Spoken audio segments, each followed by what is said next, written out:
Hi అండి. అందరికీ ముందుగా క్షీరాబ్ది ద్వాదశి శుభాకాంక్షలు. పూజ అయితే చాలా జరిగిందండి. అసలు ఇలా జరుగుతుందని అస్సలు ఎక్స్‌పెక్ట్ చేయలేదు. అండ్ నెక్స్ట్ వచ్చేసి అలంకరణ కూడా బాగా కుదిరింది. ప్రతీదీ కూడా ఆయన కోసమే అలా తగ్గట్టు ఎప్పుడో కొన్నవి అలా ఆయనకి తగ్గట్టు ఉన్నట్టు అనిపించింది. ఆ డెకరేషన్‌కి తగ్గట్టు. సో, చాలా జరిగింది. అయితే పూజొచ్చేసి నాకు ఇదే ఫస్ట్ టైమ్ నాకు తెలియడం. అంటే ద్వాదశి పూజ ఇలా జరుగుతుందా అని జెప్పేసి. నేను ఎవరిది చూడలేదు.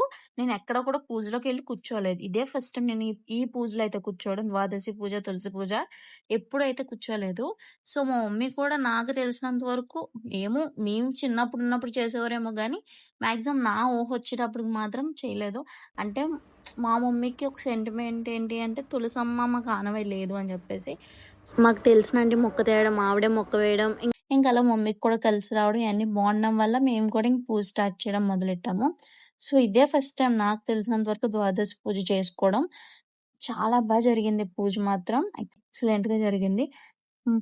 పిండి దీపాలు పెట్టుకున్నాం, అన్నీ పెట్టుకున్నాం. అమ్మవారికి ప్రసాదం, వడపప్పు, సెలవిడి, పానకం, అటుకుల ప్రసాదం, ఆ ప్రసాదం అన్నీ పెట్టుకొని అష్టోత్తరాలు చదువుకొని కథ చదువుకున్నాం. ద్వాదశి కథ ఉంటుంది కదా! ఆ కథ చదువుకున్నాము. కథ చదువుకొని పంచహారతులు ఇచ్చేసుకొని పూజ ముగించుకున్నాము. ఇలా మా పూజ జరిగింది. మీ పూజ ఎలా జరిగిందో కామెంట్స్ చేయండి. Thanks for watching my video.